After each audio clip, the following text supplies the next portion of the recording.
Hello good evening everybody, my name is Shivam Jagdish and welcome back to the channel. So आज हम लोग solve करने जा रहे हैं स्पेसिमेन पेपर अकाउंटेंसी 2024। ये कई सारे पब्लिशर ने ऑलरेडी सॉल्व कर रखा है। बहुत सारे सैंपल पेपर के, इस पर्टिकुलर स्पेसिमेन पेपर के सोल्यूशन में बहुत सारे एरर्स भी हैं। तो कोशिश कर रहा हूं मैं सारे एरर्स को हटाने के बाद ही आपको सोल्यूशन दूं, और ये छोटे छोटे वीडियोस आएंगे।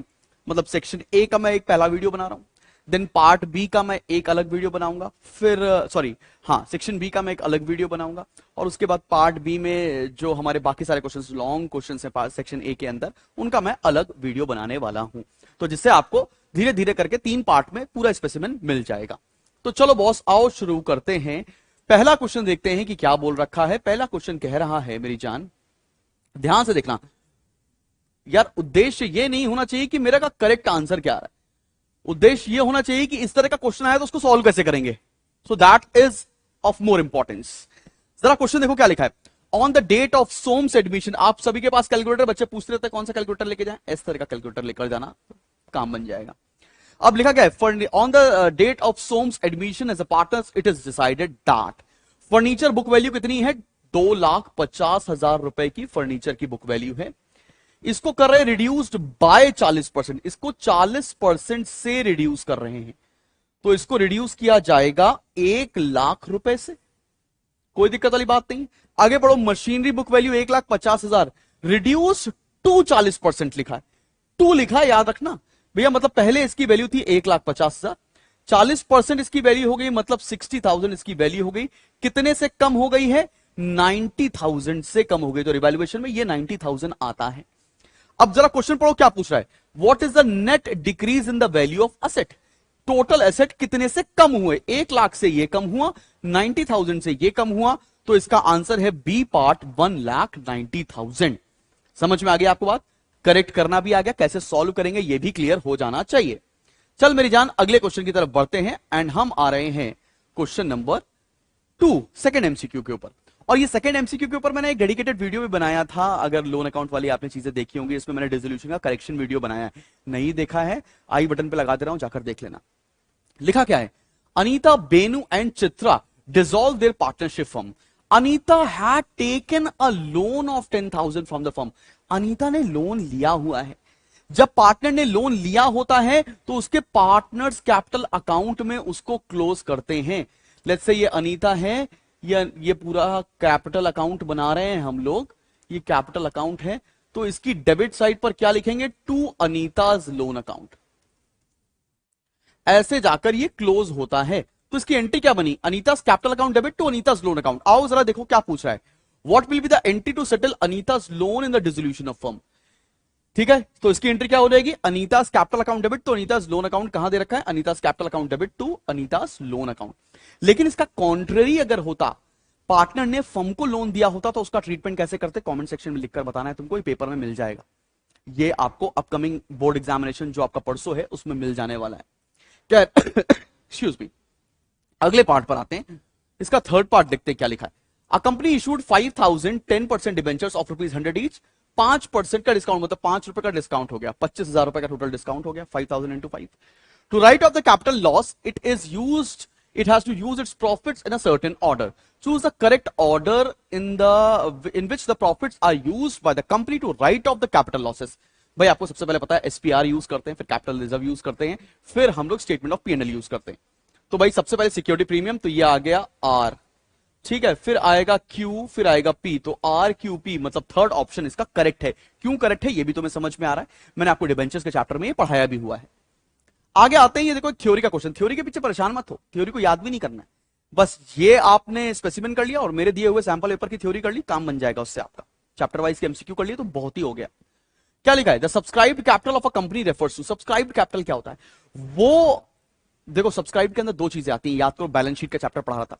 Subscribe and fully paid up और subscribe and not fully paid up. Not fully paid up के अंदर क्या क्या चीजें आती हैं, calls in arrear, share forfeiture भी उसके अंदर इंक्लूड होता है कहीं ना कहीं, ठीक है ना। तो जरा देखते हैं, the paid up value of shares allotted at the date of balance sheet. नहीं भाई, ये तो पेड अप वैल्यू सारा नहीं होगा। द कॉल्ड अप, नहीं, कॉल्ड अप कभी भी हमारा सब्सक्राइब नहीं होता। नॉमिनल वैल्यू नहीं। The paid up value of shares allotted on the date of balance sheet, yes, and the balance of shares forfeited if any. तो डी वाला option आपका ठीक होने जा रहा है। याद करो हम लोग क्या करते थे, subscribe and fully paid up निकालते थे, subscribe and not fully paid up निकालते थे, उसमें less calls in arrears at share forfeiture, इसलिए शेयर फॉर फीचर वाले पॉइंट को लिया गया है। दोनों को ऐड करके फिर वो हम बैलेंस लिखते थे अपने शेयर कैपिटल के अंदर। तो ये इसका आंसर आपको बैलेंस शीट के न्यूमेरिकल के थ्रू समझ में आ गया। ठीक है ना बच्चा पाड़ी। आए फिफ्थ पॉइंट पर आ जाए। फिफ्थ पॉइंट क्या कह रहा है जरा देखो, Jiya, Tiya, Siya and Bashir are partner sharing profits in the ratio of 3:3:2:1। तो भाई यहां लिख लेता हूं, एक जिया है, एक टिया है, एक सिया है और दूसरा है बच्चे बशीर। ये पार्टनर्स है, इनके रेशियो कितने हैं, 3:3:2:1। तो 3/9, 3/9, 2/9 और 1/9। अब आगे क्या बोल रखा है, टिया रिटायर्स, टिया हो गई रिटायर। ठीक है भैया, तो टिया का तो कोई शेयर फ्यूचर में रहेगा नहीं। आगे क्या बोल रखा है, Bashir retains his original share, मतलब बशीर के रेशियो में कोई भी चेंज नहीं होना है। अब क्या बोल रखा है, जिया takes over 2/3 of Tiya share. जिया ने टिया का 2/3 ले लिया। अब देखो जिया ने कैसे ले लिया, प्लस करते हैं इसमें, टिया के शेयर का 2/3 ले लिया, मतलब कितना ले लेगी, 6/27।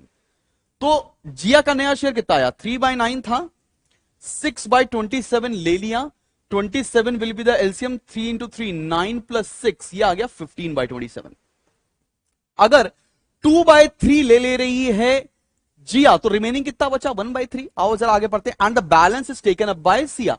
बैलेंस कितना हो गया, 1/3 सिया ले लेगी, किसके शेयर का, टिया के शेयर का। तो 3/9 into 1/3, दैट मीन्स 3/27। तो सिया का नया शेयर कितना हो जाएगा, 2/9 था, 3/27 ले लिया, दैट मीन्स 27 आ गया एलसीएम, 3 से मल्टीप्लाई करेंगे, 6 + 3 दैट मीन्स 9/27।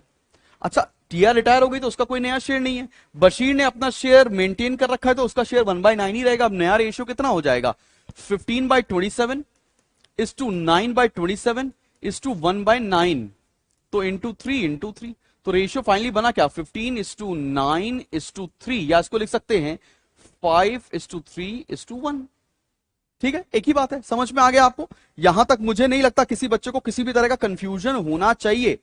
सबको क्लियर है यहां तक की बात, क्या हम लोग आगे बढ़ सके, 15:3:1 तक का समझ में आ गई है कहानी। चलो चलो मेरी जान आगे बढ़ते हैं धीरे धीरे। 5 क्वेश्चन हम लोगों ने कर लिए हैं सीखते हुए। अब आते हैं हम अगले क्वेश्चन पर। लिखा है असर्शन और रीजनिंग का क्वेश्चन है। लिखा है गुडविल इज फिक्टिशियस, नहीं, गुडविल तो इंटेंजिबल एसेट होता है। और क्या लिखा है, goodwill has realizable value, yes होती है, विच वन इज करेक्ट। तो पहला तो फॉल्स हो गया, ये गलत हो गया, तो ये गलत हो गया। Assertion is false, reasoning is true, तो मतलब इसका आंसर सी करेक्ट आपको समझ में आ रहा है। आते हैं ये 7th क्वेश्चन। अब देखो जितने बच्चों ने ये 7th क्वेश्चन का सोल्यूशन टीएस ग्रेवाल किताब से देखा है, टीएस ग्रेवाल ने इसका सोल्यूशन भी दे रखा है, आपके स्कूल के टीचर्स ने भेजा होगा। टीएस ग्रेवाल ने ये गलत सोल्यूशन कर रखा है, मैं क्रॉस टैली करने के बाद ही कर रहा हूं, ठीक है ना, तो ऐसा टेंशन वाली बात नहीं। अगर थोड़ा भरोसा होगा आपको समझ में आएगा, सही बात बता रहे होंगे हम।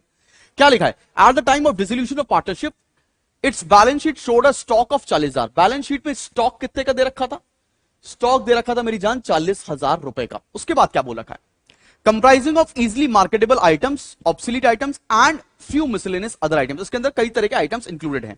पहली कैटेगरी क्या कह रही है, इजिली मार्केटेबल आइटम्स थे 70% और वो पूरे पैसे पर रियलाइज हो गए हैं।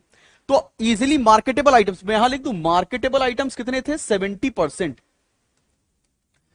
अब मार्केटेबल आइटम्स थे 70%, कैसे निकालेंगे, 40,000 का 70% कितना था, 28,000। ये पूरी वैल्यू में रियलाइज हो गया, मतलब 28,000 का था, 28,000 में बिक गया, कोई दिक्कत वाली बात नहीं। उसके बाद देखो ये लाइन पढ़ना, ऑब्सोलीट आइटम्स थे 10% ऑफ द रिमेनिंग इन्वेंट्री। सबसे पहले बताओ रिमेनिंग इन्वेंट्री कितनी बची, रिमेनिंग इन्वेंट्री हम कैसे निकालें, रिमेनिंग इन्वेंट्री को कैसे निकाला जाए। रिमेनिंग इन्वेंट्री मतलब देखो 40,000 का था, उसमें से तो 28,000 रुपए तो निकल गए, तो बचे कितने, 12,000। ये रिमेनिंग एंट्री बची। उसमें बोला ऑब्सोलीट आइटम से 10% ऑफ रिमेनिंग, तो ऑब्सोलीट आइटम कितना हो गया, ऑब्सोलीट आइटम्स हो गए रिमेनिंग के 10%, बोले तो 1,200 रुपए। इनका कुछ भी वैल्यू रियलाइज नहीं हुआ, ये कुछ भी रियलाइज नहीं हुआ, ठीक है। फिर बोला है the miscellaneous other items in the stock for 20% of the book value. अब बचा कितना स्टॉक, भाई देख, भाई देखना, टोटल स्टॉक था 40,000, उसमें से हमारा मार्केटेबल आइटम्स निकल गया 28,000 का, ऑब्सोलीट आइटम्स निकल गया 1200 रुपीज का, रिमेनिंग बचेगा कितना? आओ जरा सॉल्व करो मेरे साथ साथ। 40,000 माइनस 28,000 माइनस 1,200 रुपए, ये बचेंगे 10,800 रुपए के। अब 10,800 की चीज कितने पे रियलाइज हो रही है? 20%, तो इसका 20% निकाल देते हैं। तो ये इसका 20% कितना हो जाएगा? 2160। अब क्वेश्चन क्या पूछ रहा है? You are required to calculate the amount realize from stock. Stock को बेचकर कितना पैसा आएगा? तो भाई मैंने मार्केटेबल आइटम्स बेचे हैं 28,000 के, और मैंने मिसलेनियस आइटम बेचे हैं 2160 के, तो टोटल आएगा 30,160।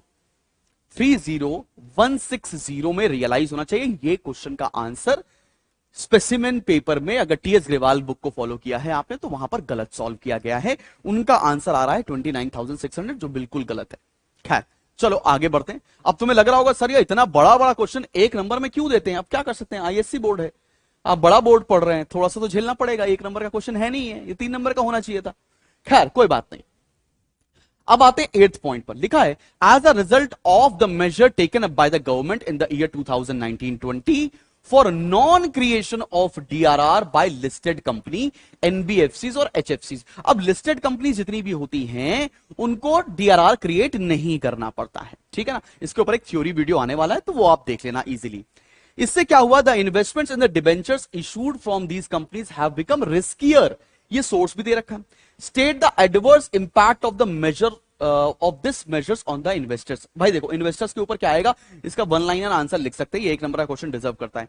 भाई डीआरआर हम क्यों क्रिएट करते हैं? डीआरआर क्रिएट किया जाता है आउट ऑफ प्रॉफिट से, सो दैट जो डिबेंचर्स हैं उनके रिडेम्पशन में उस डीआरआर का इस्तेमाल करा जा सके in case of any kind of mishappening, या in case of any kind of losses. तो मतलब इन्वेस्टर्स को सेफ गार्ड करने के लिए डीआरआर बनाया जाता है। अब लिस्टेड एनबीएफसी और एचएफसी कंपनी अगर नहीं क्रिएट करेंगी, उसका एडवर्स इंपैक्ट आएगा। जो इन्वेस्टर्स होंगे उनको रिस्क फील होगा और वो डिबेंचर्स में इन्वेस्ट नहीं करेंगी। इसका एक आंसर मैं रीड आउट भी कर देता हूं। DRR is created out of profit for the purpose of redemption of debentures. It provides safety to the investors for investments in the debentures. Non-creation of DRR by listed companies, the investment in debentures issued from these companies have become riskier since the amount credited to DRR is utilized specifically for redemption of debentures, which will not be the situation after change. तो debentures में invest करना और risky हो जाएगा, investor और risk feel करेगा इन companies में debentures में इन्वेस्ट करने के लिए। बात समझ में आई? ये इसका एडवर्स इफेक्ट होगा। इन्वेस्टर्स नहीं चाहेंगे कि हम इस तरह की कंपनीज के में डिबेंचर्स में इन्वेस्ट करें। तो इसमें आप अपनी लैंग्वेज में लिख के आओगे, नंबर मिल जाएगा। खैर हम आगे आते हैं, अगले क्वेश्चन पे आते हैं। 9th question, give any one difference between companies balance sheet. अब देखो कंपनी बैलेंस शीट कैसे बनाई जाती है, बैलेंस शीट का चैप्टर पढ़ा है आप लोगों ने। कंपनी बैलेंस शीट बनाई जाती है हॉरिजॉन्टली, ठीक है ना। कंपनीज बैलेंस शीट हम कैसे बनाते हैं?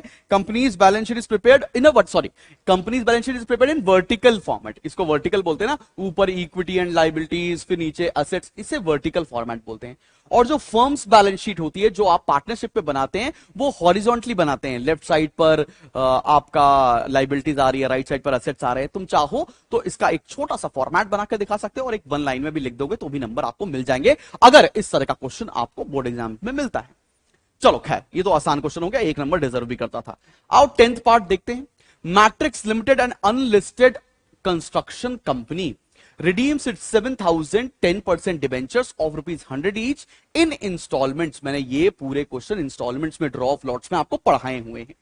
अच्छा रिडेम्पशन कैसे हो रहा है? 31 मार्च 2022 को पहला रिडेम्पशन है, 31 मार्च 2023 को 3,000 डिबेंचर्स का रिडेम्पशन है, 31 मार्च 2024 को 2,000 डिबेंचर्स का रिडेम्पशन है, ठीक है। How much will the company transferred from DRR to general reserve on 31 March 2023? इस साल की बात कर रहा है।